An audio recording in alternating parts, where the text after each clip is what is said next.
ಬಂದಂತೆಲ್ಲ ಬದಿಗೆ ಏನು ನನ್ನನ್ನು ಹಿಂದೆ ಮುಂದೆ ಎಲ್ಲ ಎಳಿತಾ ಇದೆಯಲ್ಲ, ಏನೇ ಎತ್ತದೆ? ನನಗೆ ಎಲ್ಲಿ ಹೇಳುದು ಅಂತ ಗೊತ್ತಾಗುದಿಲ್ಲ. ಎಲ್ಲಿ ಹೇಳುದು ಅಂತ ಹೇಳಿದ್ರಿ? ಯಾಕೆ ಹಿಂದೆ ಮುಂದೆ ಎಳೆಯುವುದು ನನ್ನದು? ಹಾಗಾದ್ರೆ ಹೇಳು ಬಾಯಲ್ಲಿ, ಬೇರೆ ಹೇಳಿದ್ರೆ ಬಾಯಲ್ಲಿ ಹೇಳಲಾಗುದಿಲ್ಲ. ಹೌದೇನೆ? ಕೈಕಾಲ ಹೊರಗಿನ ವಿಷಯ ನಿಮಗೇನು ಗೊತ್ತಿಲ್ಲ. ಅಲ್ಲ, ಹೊರಗಿನ ವಿಷಯ ನಾನು ಯೋಚನೆ ಮಾಡುವುದಕ್ಕೆ ನಾನು ಯಾರು? ನಾನು ಇಲ್ಲಿಯ ಹೌದೇ ಮಹಾರಾಣಿ. ಮಹಾರಾಣಿ ಇದನ್ನು ಯೋಚನೆ ಮಾಡುವುದಕ್ಕಾಗಿ ಆಡು ಕಾಡುಗಳು ಅಂತ ಇದ್ದಾರಲ್ಲ, ಮಾಡುವುದಕ್ಕೆ ಕೆಲಸ ಬೇರೆ ಬೇರೆ ಜನ ಇದ್ದಾರೆ. ಯಾವ್ಯಾವ್ದು ಯಾರ್ಯಾರು? ಅಯ್ಯೋ, ಒಂದೊಂದು ಕೆಲಸಕ್ಕೆ ಇಬ್ಬಿಬ್ರು ಇದ್ದಾರೆ ನಮ್ಮಲ್ಲಿ. ಮತ್ತೆಂತದ್ದು ನಾನು ಕೆಲಸ ಮಾಡುದು, ವಿಚಾರ ಕೇಳುವುದು. ಕೈಕಾ, ನಾನು ನಿನ್ನ ಸೇವೆಗೆಂದಿದ್ದವು. ಹೌದು, ನಿನ್ನ ಸೇವೆಗೈದು.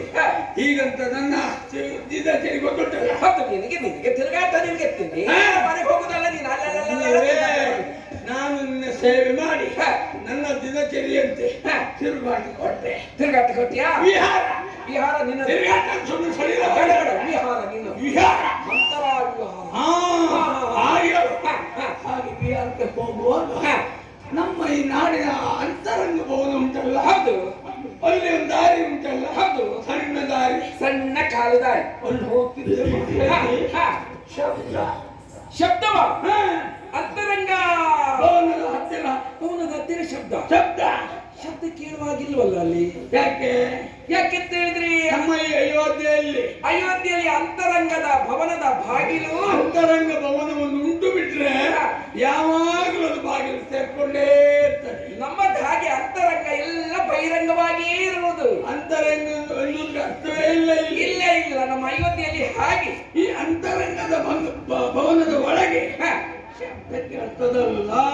ಶಬ್ದ ಅಂತ ಈಗ ನೋಡ್ತೇನೆ, ಬಾಗಿಲು ಬದಿ ಬಾಗಿಲು ಹಾಕೊಂಡಿದ್ದೆ. ಅಂತರಂಗದ ಭವನಕ್ಕೆ ಬಾಗಿಲು, ಅದು ವಿಶೇಷ. ಅದೇ ನಮ್ಮ ಅಂತರಂಗದ ಭವನಕ್ಕೆ ಬಾಗಿಲು ಹಾಕಿತ್ತು ಅಂತಾದ್ರೆ ಅದು ವಿಶೇಷವೇ. ಹೌದು, ಯಾವಾಗಲೂ ಬಾಗಿಲು ತೆರೆದುಕೊಂಡೇ ಇರುವುದು. ನಾನು ಇದೆಂತ ಕಥೆ ಅಂತ ಈಗ ನೋಡ್ತೇನೆ. ಅಲ್ಲಿ ಶಬ್ದ ಹೌದಾ? ಶಬ್ದ ಆಮೇಲೆ ಯಾರು ಏನು ಎಂತದು ಗೊತ್ತೇ ಆಗಲಿಲ್ಲ. ಆವಾಗ ಏನ್ ಮಾಡಿದ್ಯಾ? ಅಲ್ಲಿ ಸಣ್ಣದೊಂದು ಕಿಂಡಿ ಉಂಟಲ್ಲ, ಆ ಕಿಂಡಿಗೆ ನನ್ನ ಮಂಡೆ. ಎಂತದ್ದು? ಸಣ್ಣ ಕಿಂಡಿಗೆ ನಿನ್ನ ಇಷ್ಟು ದೊಡ್ಡ ಮಂಡೆ ಇರ್ತದ ಅಲ್ಲಿ? ಹೌದು, ಮಂಡೆ ತುರುಕಿಸಿತು. ಮತ್ತೆಂತದ್ದು ನೀನು ಹೇಳಿದ್ಯಲ್ಲ, ಆ ಕಿಂಡಿಗೆ ನನ್ನ ಮಂಡೆಯನ್ನು ಇಟ್ಟೆ. ಕಿಂಡಿ ಹತ್ತಿರ ನನ್ನ ಮಂಡೆಯನ್ನ ಇಟ್ಟೆ. ಆವಾಗ ನೋಡ್ತೇನೆ, ನನ್ನ ದೃಷ್ಟಿ ಆ ಕಡೆ ಹೋಯ್ತು. ಅಲ್ಲಿ ಹೋಯ್ತು. ಆದ್ರೂ ಕಾಣಿಸ್ಲಿಲ್ಲ.